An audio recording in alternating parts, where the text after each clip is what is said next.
You're tuning into the Wild, Weird, and Sometimes Normal podcast. If you have a story or a guest recommendation that you think others need to hear, email me at wildweirdandsometimesnormal@gmail.com. Let's get this started. Alex and Brett, kick it!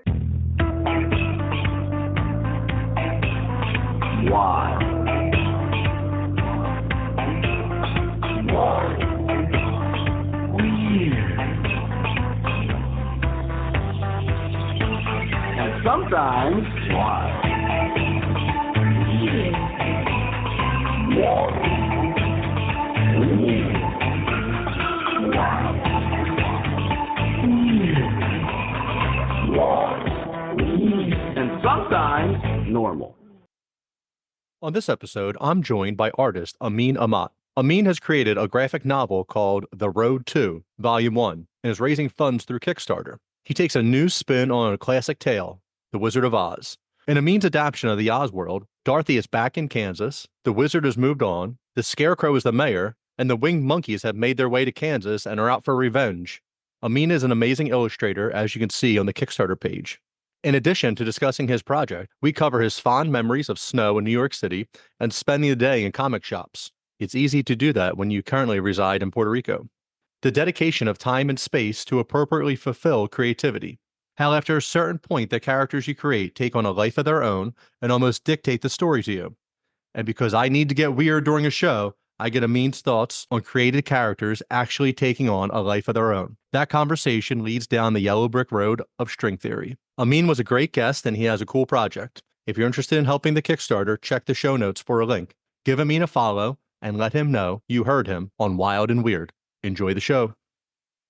Are you looking to buy a home in New Jersey, escape the city and move to the suburbs? Finally purchase a vacation home on the lake or down the shore? Maybe you're one of the lucky ones who are retiring and moving out of state. If so, let me help you. Keller Williams and the Real Estate Professional Group have what you need to make your goals come true. Reach out and have a conversation with someone who will put you first. Contact Brian McCoach at 856-321-1212 or email brianmccoach@kw.com. Are you looking for CBD for your pet? My friends at Pure Pet Wellness have what you need. They use the highest quality ingredients. While other companies may use synthetic oils in their CBD, Pure Pet Wellness uses organic ingredients, organically grown hemp, organic coconut oil, organic shea butter, organic beeswax, and that's just to name a few. A family-owned and operated company that also offers fast shipping. Go to purepetwellness.com for all your pet's CBD needs and use the discount code WILD and WEIRD at checkout. That's WILD, A-N-D, WEIRD. Treat your animal right. Go to purepetwellness.com. Welcome to another episode of Wild, Weird, and Sometimes Normal. I'm your host, Brian, and today my guest is Amin Amat, and he has a Kickstarter going on for a Wizard of Oz spinoff. Welcome. Hey, how's it going? I want to apologize to you and to everybody. I am battling. Last week I battled death. I survived, but I think we're on like round 2. This is like Rocky 2. I'm fighting Apollo again. We'll see what happens. But tons of cough drops, tons of coffee. Hopefully you can get through this. Sounds good. Sounds good. And Rocky wins at the end of Rocky 2. So like I should come out victorious again. Or because I beat death last week, maybe I'm Apollo. I don't know what's happening. I just hope I don't have to fight the Russian. How are you doing today, sir? So far, so good. So far, so good, man. Awesome. So why don't you tell me a little bit about your project? Yeah. So I came up with an idea for a graphic novel, and I drew it all, and then I did a Kickstarter. So basically, what it is, it's the untold story of how saving Oz failed. Basically, I was inspired after reading Wicked, and I kind of figured, oh, that's interesting. You know, I'm familiar with obviously the world of Oz, and that take on that world was really intriguing and unique and different, but it still honored and respected the original source. And I was like, you know, I just started to just simmer in my head, like, okay, I'd like to do something similar, but how am I going to do it? You know, what am I going to do that's not going to look like some lame ripoff or just kind of anything like that? And that was the hardest part, really. And that idea simmered in my head for almost a decade, in terms of just thinking of what am I going to do? How is it going to work? You know, I decided, I'm just going to push myself and do it. And I think about 2008 or so, I just started doing some drawings and doing little promotions, like here locally in Puerto Rico. But then I just didn't have a story, and I was like, this is I can't, I'm putting myself in a position where it's going to be utter crap. But there's no story, so I said I nixed it, and I just went the Pixar route of like story first above everything. And until I have something, then I'm not going to actually do it. But then again, 10 years passed. I got inspired also by the crew at Kill Shakespeare. I met them many years ago, and I saw what they were doing, and there was that sort of like respect and love of Shakespeare, and they kind of utilize that for their own kind of spin on it. And I think that between that and of course like influences left and right between I want to say like Dirk Manning and his writing book and some other books that I was reading that kind of helped me flesh out all your classical details, in terms of kind of like the myth that I'm starting to create and the conflict and everything else. And I think once I kind of had all that together, then it just started to really build up on itself. And as cliche as it sounds, it is true. Once you get to a certain point, the characters just start writing themselves, and you're just trying to catch up on what they're going to do. The difference is, I'm not a writer per se. I know many writers, and so that was another struggle. And how am I going to create this? I'm having all these things coming together, and I went real old school, and I went Kirby Stan Lee approach of just like doing a plot, knowing exactly where everything was going, and then just start drawing away and just really kind of putting a lot of energy into it, and then working on the writing once it's all done. And that took me about close to 3 years to kind of do all those pages and redrawing pages, redoing pages, and re-editing stuff. So now where I have the first volume done. I already have the ideas for a second volume and even a third and a fourth. Now that things are it's simmering even more ideas. But basically, I wanted to find a way of coming back to that world with a very unique twist, but something's different. There are certain things that are a little different, certain things that make sense, but then the struggles and kind of like what's happened to the main characters since the Wizard of Oz will be explained, as well as kind of like how this whole thing of Kansas and whatnot also is going to be explained, as well as a couple little unique twists that I already have in there that can branch off into other stuff, but if not, they're kind of self-contained and they kind of add a nice little spice to the story. So at least those who have been lucky enough to kind of see the full volume in its pencil work, I've been really impressed, and they've been able to catch this story without any of the dialogues, which is kind of like thumbs up that I've been able to pull that off. And now comes the hard part of just getting the campaign up to a point where we can get this published and make it a reality. But regardless, if it doesn't get funded, I will take some time to then kind of do it on my own on the side. But I definitely, want people to kind of participate, back it up, and be part of this really unique experience. And then, of course, there's all the other goodies that come with the campaign as a backer. So, not a writer, you didn't have a writing background. What made you want to dive into graphic novels? So I've been a comic book artist for like about 20 years, give or take, on and off. Did work at Moonstone Books. That was kind of like my big break. Doing Kolchak the Night Stalker and Buckaroo Banzai Origins. Two books that I enjoyed immensely, and I got to work obviously with the creators of Buckaroo Banzai, which is really, really fun, especially if you're a fan or you know about that property. So being able to get some little insights about the movie, stuff that they couldn't do for budget restraints, and then stuff that we obviously we can do as a comic book. With Kolchak, that was an opportunity to draw off the Richard Matheson script, which I'm a fan of, and I was like, I'm jumping on that immediately, and I forward heart and soul. That led me to kind of slowly start doing work with IDW and Tom Waltz over there on small little projects, and then I guess the one project that I'm kind of known for was as the inker for the Word Geronimo, which was about the Bin Laden raid. From there, that jumped into doing a chapter for the Iron Sky movie adaptation. And then I started doing working on the inks for a book called Bayou at Tapestry Comics with Tyler Button. And then sporadically, little works here and there. But I think, and Zenoscope, I also did some work there too. And I think it just gets to a point where, I wanted something that's my own. I want to be able to kind of have something that I can say, that's me. It's not dependent on any other company or any other thing. But it was the struggle of, okay, I know I want to do this, but how, what, and being kind of like a very critical reader myself, like I want to be able to read this and not cringe at it. Just kind of like, okay, I'm proud of this. Now, 5, 10, 15 years down the line, I can look back and I can say that this is my Dark Knight Returns, but not as dark. And so that became kind of like the motivation and the catalyst on wanting to do it. On top of the whole, being an independent creator, but really was just kind of like creating, my version of the American graphic novel and being able to be happy with it and just really taking that leap of faith in myself. I know a lot of people, not just this industry, but other industries, they're kind of like, if you've hit a certain age, you're done. You're not worth anything. But we all know, Kirby was in his 50s when he really kind of got into his stride. Frank Sinatra didn't get famous until he was in his 50s.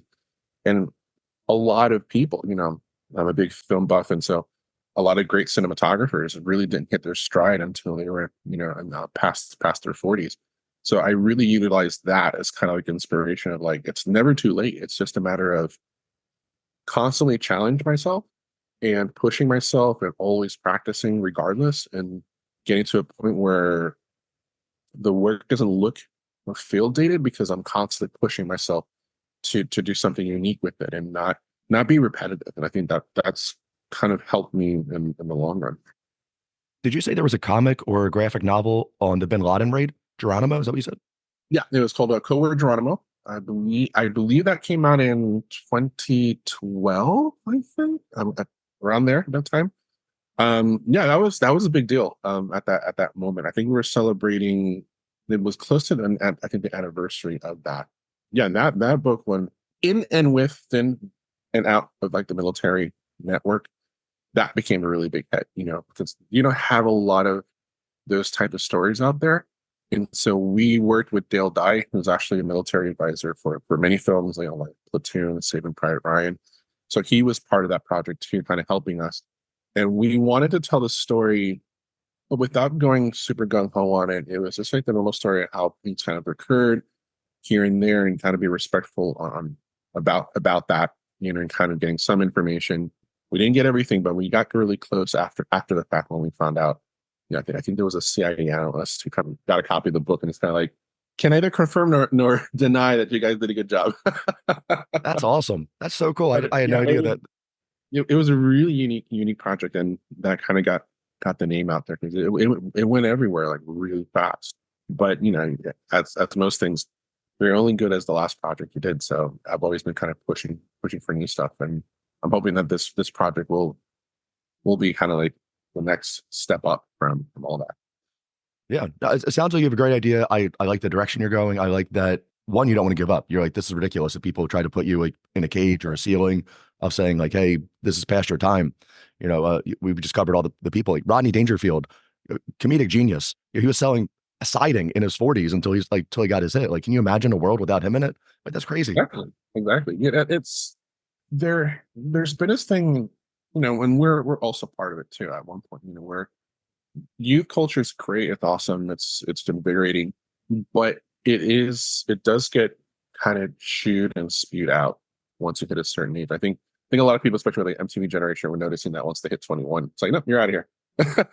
And for those of us that kind of came in around that time or afterwards, it became repetitive, 21, 30, 40, 50. And after that, it's just kind of like you just, go off into the pasture by yourself.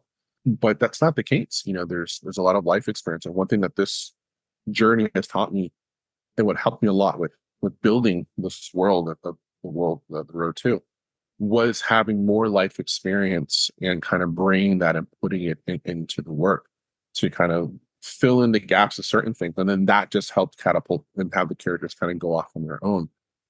Simple stuff that I think Lucas was dealing with that one was during Star Wars, and then working with Joseph Campbell on that was creating that sort of stuff from life experiences, and then that helps move the characters along.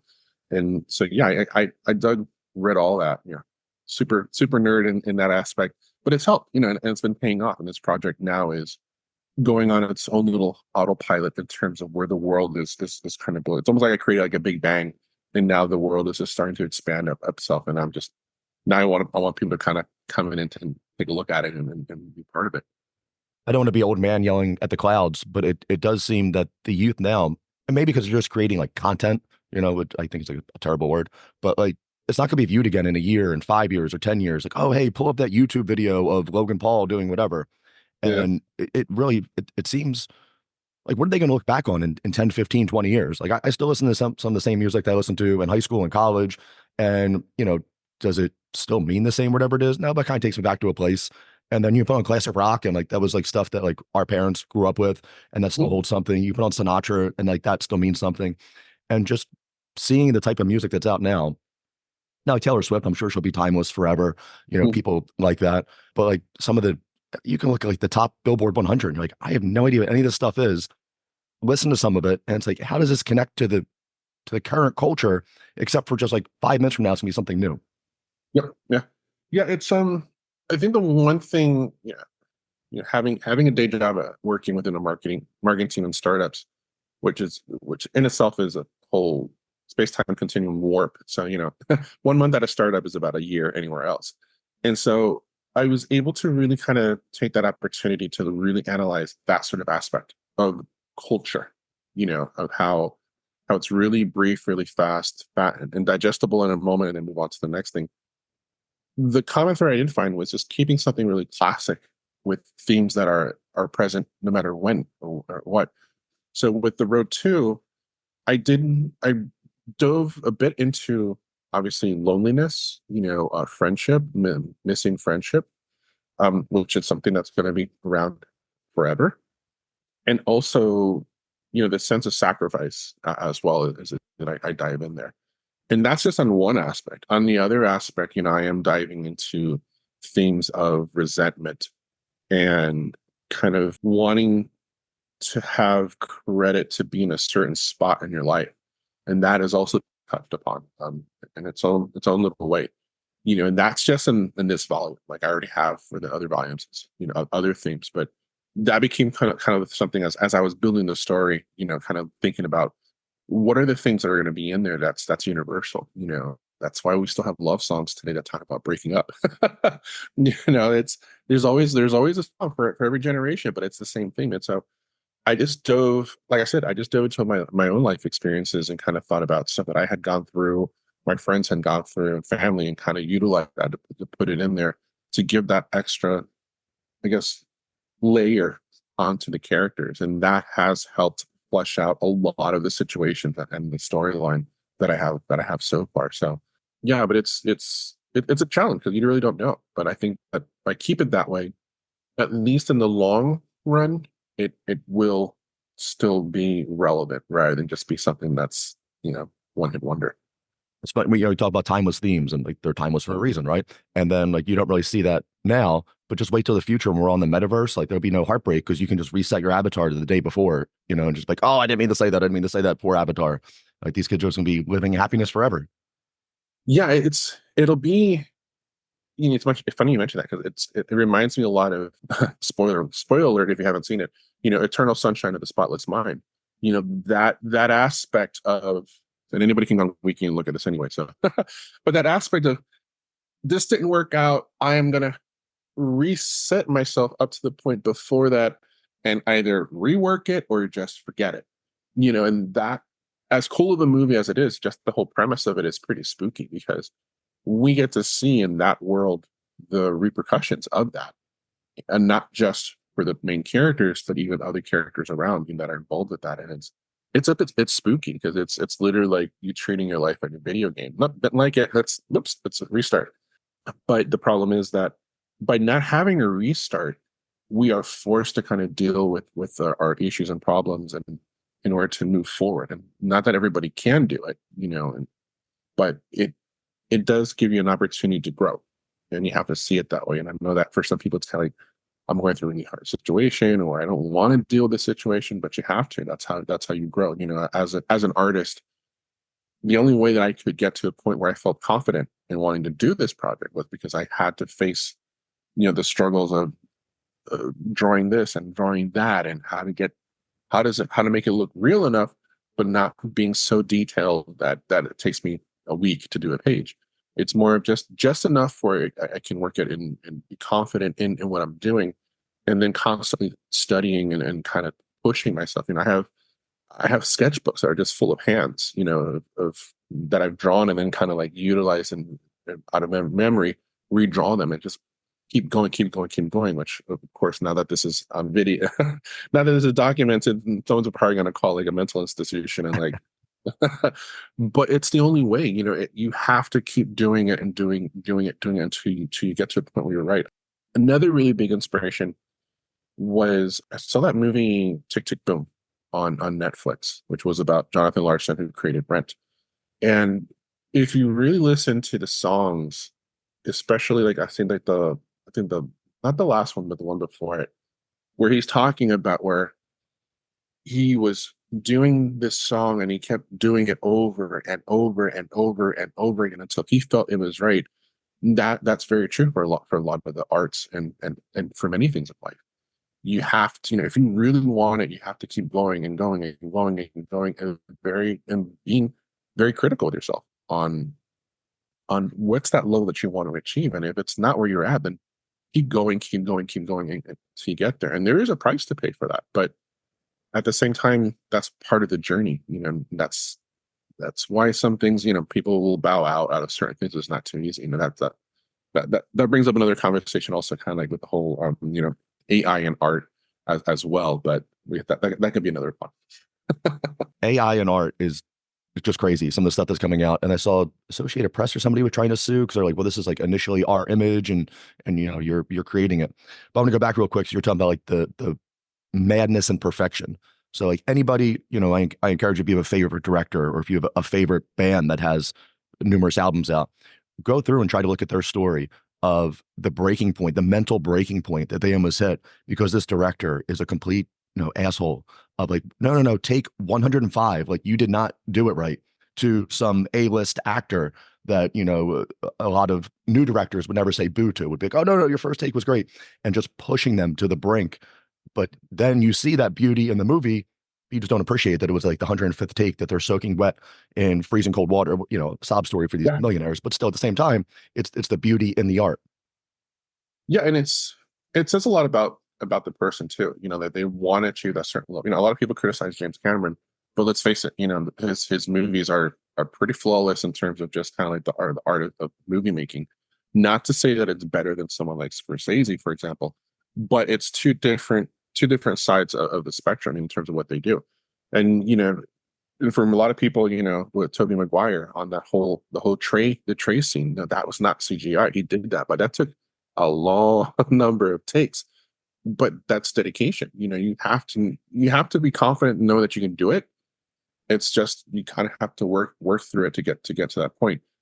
But you also have to just, I think, keep an eye on the things that can be better, and then work on those things. And like I think the Klaus Jansson's inking comics book, the DC Guide to Inking Comics. There's a phrase in there that he mentions that this type of career, this is not a sprint, this is a marathon. So you have to think a little bit more long term on in terms of what you're doing. You're not going to be a Travis Harris or a Jim Lee in the next week or next month, next year. It takes time, and even then, you're going to develop your own style. But you have to know that it's a long term thing. It's not that's immediate. And I think that's the struggles that I think that a lot of people are having in terms of, especially when it comes to content, on being able to create something really awesome now rather than kind of take the time to really do something that's more organic. And that becomes a conflict, and that will bite a lot of people back in the ass in time, because I've seen it happen already where people will post up great imageries, but when they're there in person, they can't draw anything remotely close to that. And a lot of people are kind of like, I think being at conventions and doing sketches or signings and doing sketches, that's for us, that's the equivalent of doing a concert live. That's when people get to see, that moment of creation. And when they see the similarities of that work with what they've seen published, it's like, cool. But when they don't see a connection and they're like, something's off here, you end up in a whole like Milli Vanilli situation. Gotta blame it on the rain. Come on. Oh, yeah. Now they would be TikTok superstars. They were before their time. Yeah, that's another thing too. Like, I posted stuff about Road 2 here and there, and it's always like I healthy numbers, I would say. But then you draw like some winky, wonky sketch, here and there, all of a sudden, boom, it goes through the roof. And I'm like, okay, this is just weird. Like the final product, I'm not interested, but like the process itself is kind of is interesting. That there's curiosity about that. Yeah, I even get that. I'm known to just be at a coffee shop or a restaurant and draw people, and that sort of thing you don't see that anymore. Then people are just drawn to it. They're like, he's creating something out of air, which in some places it's beneficial. Free drinks are always nice, but it's that whole thing of being able to create something that people can see, that they're so used to just looking at the phone, that to see somebody create something, it's always like, huh, this is what is this devilry? But that's one of the things now with the book that I'd like to be able to bring in. It's like, a lot of people see me draw live and I see some other stuff, but now I actually have like this whole full world and it's other stuff that they can view. So hopefully some of that magic goes back into there and then creates even more magic, which is what I'm really hoping that I can end up doing with the Road 2. So I wrote a children's middle grade book series, 3 books. And that was probably 2017 I started. I thought about it for a few years and then I started on it. And it's funny you're talking about like the characters take on their own life. Like as I was writing, like I had a beginning, middle, and end, and then like I knew it would be a series. But there was just times that I'm writing, I'm like, my character would never do that. Like that's not him. That's not her. That this interaction would never, like, I can't force what I want in there. As you're writing, like they become real.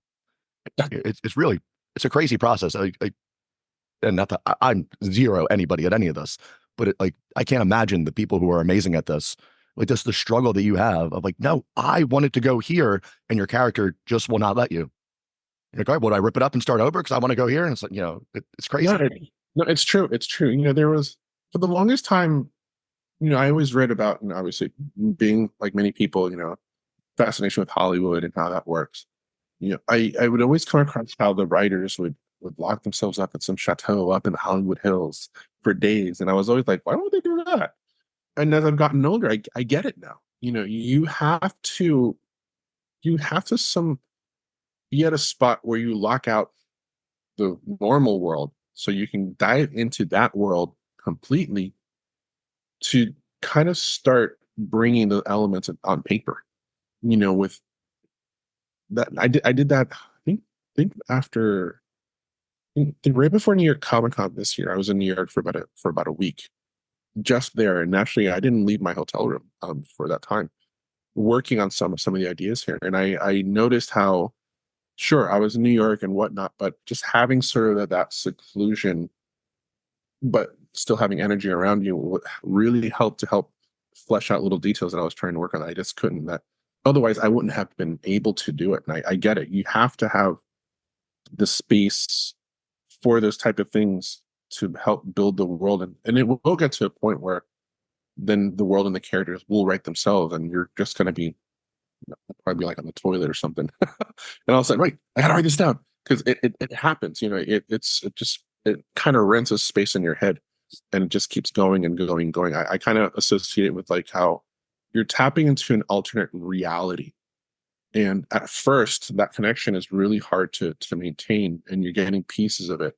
But once you kind of get like a really good connection, then the ideas are just flowing back and forth, because you're tapping into that world and you're exploring it, and bringing it over here as fiction.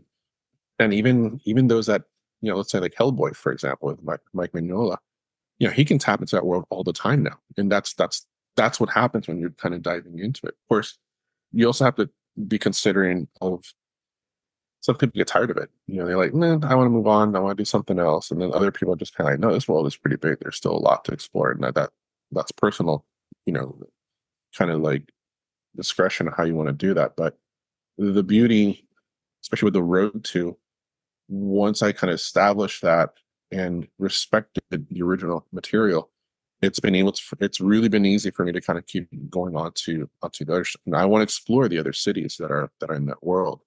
I'm hinting at that with some of the. Actually, I think I have that 2-page spreader on my Kickstarter of Emerald City, and you'll see the characters that are walking towards the city.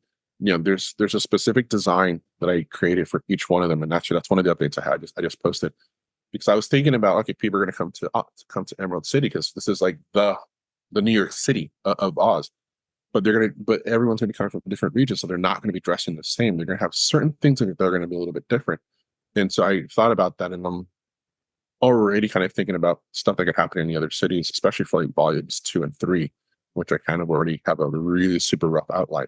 So I do want to explore that because that's something we never really got, but we kind of got a hint of it in both the books and the movie. Yeah, I'm pretty excited. I'm just hoping that everyone's just as excited to get this start the journey physically. I love it. Sounds like you have a great world that you can explore and you can mine from. So we're talking earlier about the people locking themselves in the Hollywood chateau because you have to ride the wave, but first you have to also create the wave while you're there. And it's really hard to do that if you're like, oh, I have a 10 o'clock meeting, or I have to get my kids after school, or oh, I have dinner plans tonight. And if you're taking yourself out of that without giving yourself that proper time, it's really hard to sit down and create in a finite period of time. Hey, the next 45 minutes, all mine. I'm going to bang this out. Sometimes it just takes that 45 minutes to get into that space as you're like, oh, let me reconnect with that world and see what's happening in there. It's as one gets older, and and to clarify, I want to say, once you're out of college, it does get difficult trying to manage your time to do creative endeavors or any sort of endeavor. Let's face it. And again, I'm going to refer it back to Klaus Janson because he was a great teacher and mentor. Well, remember in one of the classes, we were talking about, I don't have time to draw this and that. And he came up and he said, take a shit, right? And then everyone's like, yeah. And you probably go twice a day, right? And everyone's like, yeah. And you probably do what, maybe 10, 15 minutes at the most? Oh, sometimes I do 20. Put a sketchbook in the bathroom. While your body's doing its thing, you can do that. And 15 minutes here, twice a day, that's half an hour.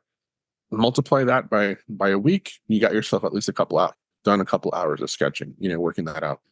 And yeah, and we all did, quietly, we all had our sketchbooks, which obviously never left the bathroom, but it taught us that these little moments to always have something nearby to keep practicing and whatnot. I have people come after ask me like, I want to do this, but I have this, and this, and I'll bring up that example, and it's always interesting when they're like, yeah, you're right.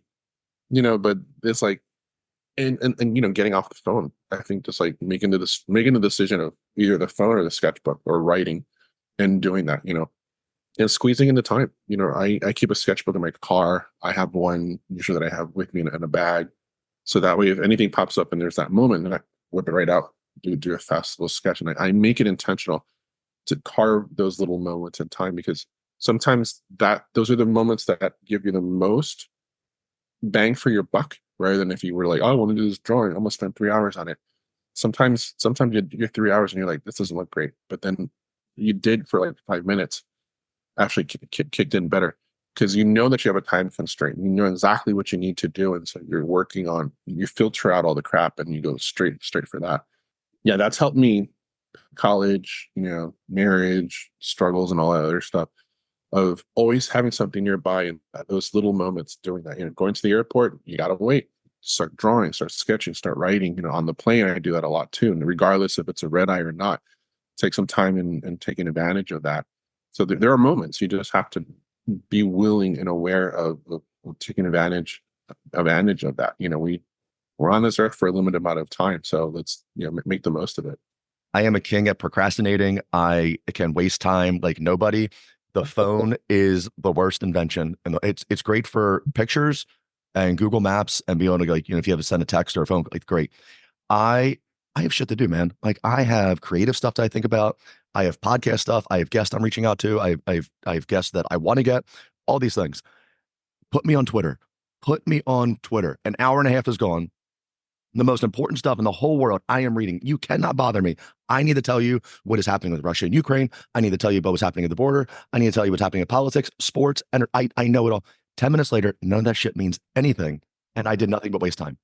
Yeah. Yeah. It's the worst. But I need to know. I might miss it.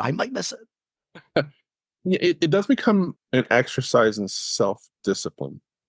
I do the same thing, but I'm aware of it, and I'm like, okay, I'm gonna allow myself, I don't know, 30 minutes to really go down that rabbit hole. But I know that in 30 minutes, I got to get out and just do some other stuff, or I will treat it as a reward.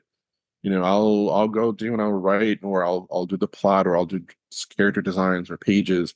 And if I do 2 pages, then I'll allow myself an hour of Twitter rabbit hole or video games or something to kind of break that sort of flow, then come back to it.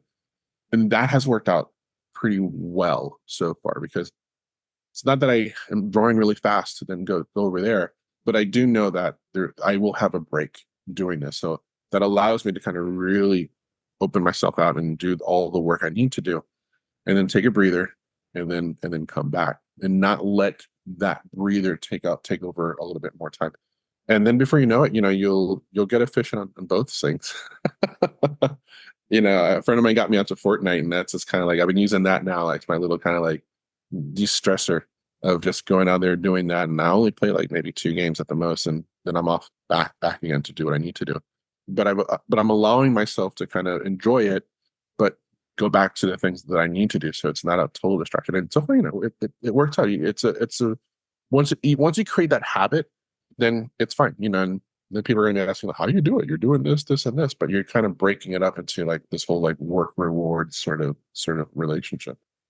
It's all self-discipline. I mean, if you want to eat better, if you want to work out, if you want to reward yourself with work or with playtime, whatever it is, if you are just disciplined and you can do it. And then there's people like me who it's like, I have no time to work out today. Like, well, did you have to do like nonsense for 5 hours? It's just crazy. Well, and that's the thing too. Even for exercise, if you want to go down the Twitter rabbit hole, then walk around the house while you're doing it, and then you're kind of doing a little bit of both unknowingly. I do that sometimes. It's kind of like, I've been sitting down here, I've been sitting down there. I need to move around, and so intentionally, it's like, I'm gonna go to the other side of the house, and intentionally leave something over there and be like, I got to go back to the kitchen. Go back and forth, and while you're doing one thing, you're distracted in the other, and you kind of get those, you get those steps, and and the traditional, park far away from the store or something like that, and force yourself to walk. Also helps. Take the long route to the art store or the bookstore, the comic book store. But and like I mentioned earlier, like those little things add up in time, and before you know it, you go back and you're like, wait, oh, what? I've done all this. I can walk longer now. I feel much better now.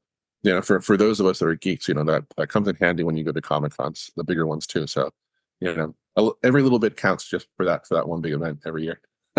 So you want to park further away from the store. You're in Puerto Rico though. It's like your winter is 60 degrees. In New Jersey and then New York City, and it's like it's 10 degrees out today, man. I'm gonna wait until that spot next to handicap opens up. I don't have to wait here for 30 minutes. That's where I'm pulling in right there. No, true. The benefit of there is that with the snow and whatnot, you do have to work a little bit more to get to your destination. When I was studying at School of Visual Arts in New York, we would go to the comic book store in the middle of the snowstorm, which was great because there was no cars or anything out. And God bless St. Mark's Comics at the time, that they were the only ones open. So we would make our trek over there, be there, stay warm, look at everything that they had, and then make our journey back. But stuff like that, just the little things, really, it's just what adds up. Snow or tropical weather. Give me tropical weather every day of the week. I don't know why I picked this climate. It is tough. So we've done a lot of normal. I can only do normal so much. I have to get a little weird here. So you're creating this whole universe. You're tapping in. You're recreating or adding on. However, but it's all great. Simulation theory. Are we living in a computer? Are we in a dream state? Is this like Inception? Are we in The Sims? Like whatever it might be. Do you think as you create your world, is there any is that world existing? I feel like there's a movie about this. Like as they're creating the world, they're living their own life somewhere else. Do you see anywhere of being like, are you creating life? Are you creating this alternate reality for these things to live in and grow, and you happen to just jump in and pick them up from where they go? What, I'm really intrigued about string theory, about how all our different realities are strings, and some of them kind of hit and they create another reality. When it comes down to imagination, there are many times I do think that really what we're doing is that we're mentally attaching to that particular reality, and then kind of bringing that stuff in, and we call it imagination. The whole thing about string theory and even alternate realities is that there's a reality for everything. From the ones that most people talk about. There's one where the Nazis won, the war. There's one where Taylor Swift is president. There's one where you married Taylor Swift. There's one where Taylor Swift killed you. All those different realities exist. But we call it imagination. And then some of them, I think, could be completely preposterous, and then they kind of kill themselves. Like, I don't know, dinosaurs surfing. That reality probably existed for a little bit, and goes off. I mean, if you really think about a lot of the stuff that's in Hitchhiker's Guide to the Galaxy, if you go in that with that mindset, a lot of it makes a lot of sense.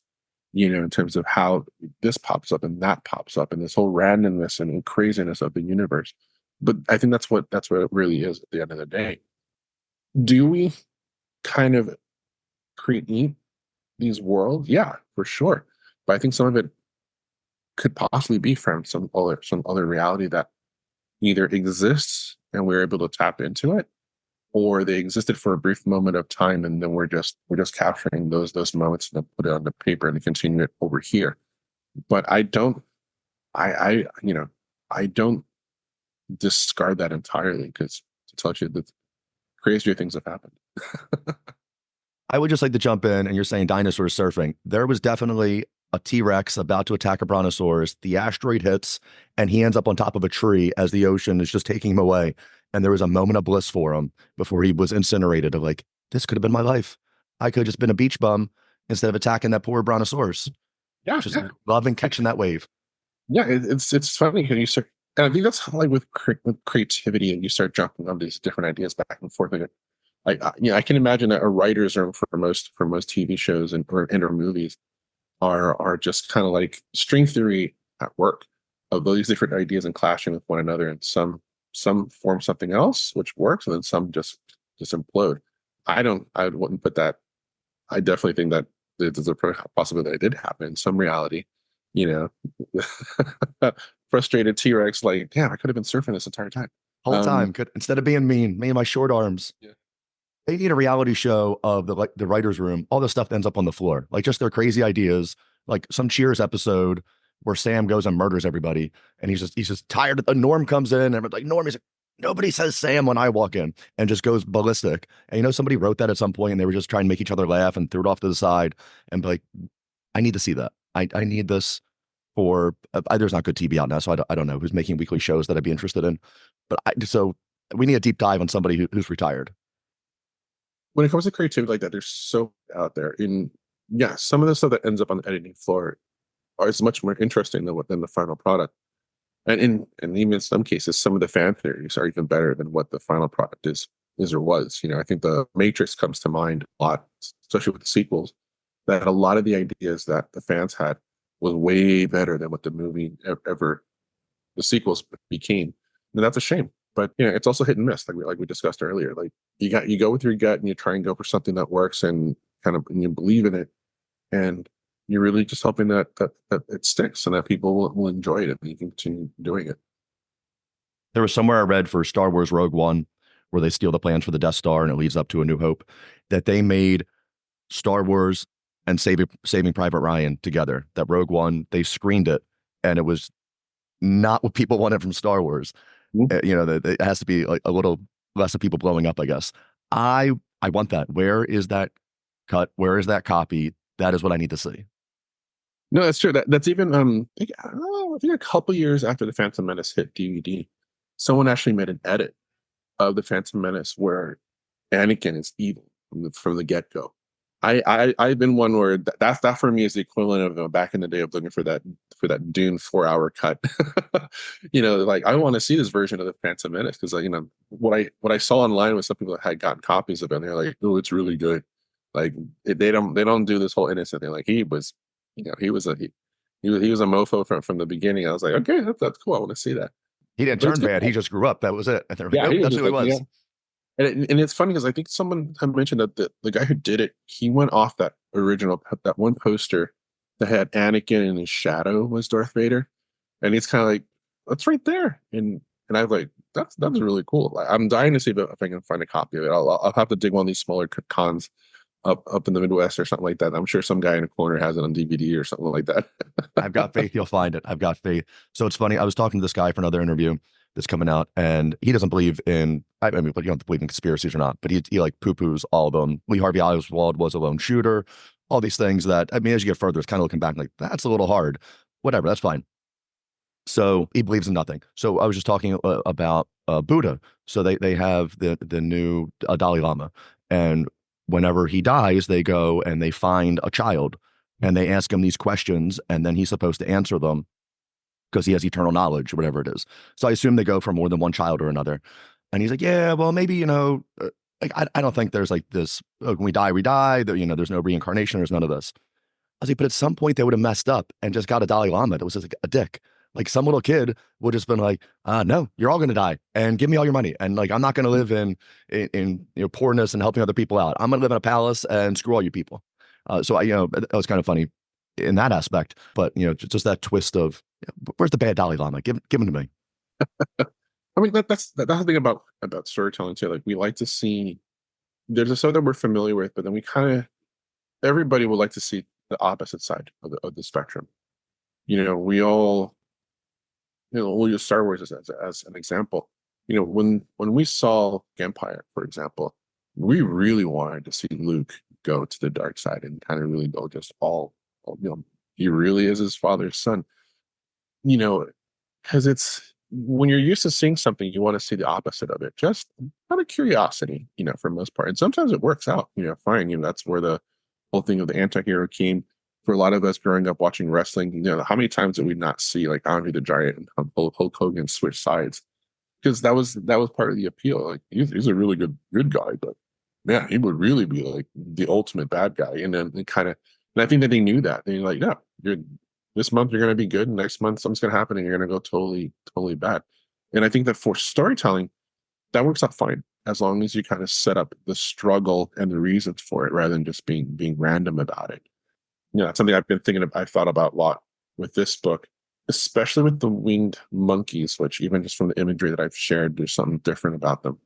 Thinking about that particular aspect of why they're doing what they're doing and their reasoning behind it, as well as the Scarecrow's reasons for what he's doing, and other characters who I don't want to spoil, who have their reasons too on what they're doing. So it's a fun, and that sort of, you want to call it a source of truth for each character, is what's helping them to develop as the story goes on. Of course, I know that some characters will never fulfill their sort of story arc because that's life, but at least the ones that I do want to continue to have for their story arc to go back and forth and kind of show both sides of the spectrum, is that's also life, and that also gives us a lot of insight into these characters in this world, and that's what helps make it much more believable. Let's go over the Kickstarter a little bit. Where are you? What are your goals? What are the tiers? What can people get out of this? How can we support you? Let's go through all that good stuff. Cool. So as of this recording, the funding's at 21%. So I'm looking to do a funding of 15,000, which is to cover colorist, lettering, printing costs, and of course shipping costs, because I am more than okay with doing worldwide shipping. And then of course that also the shipping is also including the fact that I have obviously the digital print as a tier. I have the books, the copy of the graphic novel as a tier, but I also have a tier of that you can get sketches as part of your tier, not just redone like the stuff I'm going to do at the moment. So if we're 2 sketches, there's a tier where there's an original page that I will throw in. There's another one that's an unused page, which is, I have plenty of those pages where I didn't like it. They're not going to be in the book. I replace them with another one, and those pages are as a tier. I have another tier where you can be a background character, because I do have an opportunity for that, and I have plenty of space for that. And who knows, some of those might go on to be characters for the other arcs. And then I have the ultimate bundle. So the ultimate bundle, that's a $1,200 bundle. What does it include? Includes copies of the book, signed prints, sketches, pages, both published and unused. And then on top of that, you are getting all the production sketches in terms of me building this world. So if you've seen the last updates that I've done on my Kickstarter, those sketches that you see there, that will be part of the bundle, the real thing. No, not photocopies or anything, the real thing. You'll see all the original sketches I did for the character designs, for the what I call the transports. That'll be in there. Other sketches that I have in a pile at this point. So you're gonna get the whole kit and caboodle. This is like the ultimate director's cut of this project. And yeah, I'm hoping that people will really entice and go. I know that the sketches have been really popular right now, and yeah, I'm looking to get a full funding so I can get this started. I do have the entire arc penciled. Granted, I can add in the backing characters. That's not going to adjust my schedule much, and to get it printed, colored, and whatnot, and have it out in people's hands by hopefully like I would say late fall of 2024, and then take it from there. We'll see. But if it doesn't fund, then I'll probably redo the Kickstarter, but instead of the graphic novel, just break the chapters down into individual book, which I had done originally, and we'll that way. So that way, at least I guess that way the Kickstarter, I guess, funding will be much lower and be easier to kind of go through. But I'm hoping that people will want to go with let's do the whole thing at once, because that's a thing too. And when I was showing a few people the finished pencils in one go, there's a thing of you really get yourself immersed in it, and there's no breaks in it and whatnot, and you kind of really get in there. Rather than if I break it down into individual issues, you kind of have to wait for the next one to come out. So that kind of creates that pause. It's the same thing as watching a show once a week. You need that recap in order to remember what happened last time. But so I'm hoping that things work out well. We can do the 15,000, get that set up, work on it, get it out there, and then of course, I'm really generous. So if everything works out, people are going to get a little bit more than what they got in their rewards. That's part of the magic. That's part of the fun. Yeah, so we'll see. I think we have like 24 days left as of this recording. It's getting a lot of people are really interested, and I've got a lot of emails and whatnot. It's just not knocking on Kickstarter wood that the funding comes in, but we'll see. I'm open to surprises. That sounds awesome. I like the tiers that you're doing, very personalized. There's, I wish more artists did that for people that, I follow, I go through. It's really hard sometimes to get, personalized things or things that they truly worked on. I like on the concerts, and if I get a set list, I think like that's like the coolest thing. Like that the lead singer hand wrote it, put out what they want, it's specialized to your show that you were at. I think like getting something like that is so cool. So, in the graphic novel world, getting, unpublished copies, getting signed copies, getting all this different stuff, like that is so awesome. That's so cool. Thanks. Yeah. On top of that, also like and I mentioned this in another interview, if the funding goes beyond the 15,000, I already have set where I will have variant cover versions of the graphic novel automatically included for all backers that already have a graphic novel as part of the reward. So that'll be another thank you. Like, not only are you going to get this, you're going to get this. If the funding goes, let's say, again, knocking on virtual wood, that we can do, let's say 25,000, then at that point, I'm going to set up and do an artist edition version of the graphic novel, which is going to be the copies of the pencil work that I have with all my notes on them. So you'll get like, I guess like the lowbrow IDW artist version of it, but I'll make other additional notes on each of them as well to kind of make it even more personalized and whatnot. Is that something I enjoy? And so I'm sure that other people would really like to see the behind the process and seeing what was versus what ended up becoming. Kind of get them part of that process. But it's something unique too to have as well. So yeah, if it funds, the more it funds, the more stuff that all the backers are going to get automatically. So at least those are at least the two primary stretch goals I have right now. I think there's one I announced the other day that I haven't decided at what percentage or amount of funding it'll come in, but there's a special print that I'm making specifically for backers of this campaign that will be included automatically as well. So they'll, a lot of the backers, if things go well, you're going to have quite a bundle of stuff. I'm taking that into consideration. You're going to get a book, you're going to get a bunch of stuff. So you're going to want to take some time to kind of really kind of digest everything. It's a way of saying thank you. And I want you to really get immersed in these worlds. So, you're going to get a lot of bang for your buck. Fingers crossed. That's great. I'm going to put the link in the show notes so all the listeners can get there and they can go in there and contribute if they'd like. And I had an awesome time with you. I really appreciate your time. Thank you so much. If you want to come back in the fall, let me know. The book's going to come out. We'll sit here and we'll recap this and we'll see how the whole Definitely, for experience sure. went and all of that. I think that's so awesome. So I really appreciate your time. Thank you so much. You have a great day. Either way, take care. All right, take care. All right, everyone, that was our show. Don't forget to leave a review on iTunes, Spotify, or wherever you stream your podcast. Like and follow the podcast on Facebook and Instagram to stay up to date in all things wild and weird. Check out the links in the show notes for more information on our guest. The biggest support you can offer is to tell everyone about the podcast. Until next time.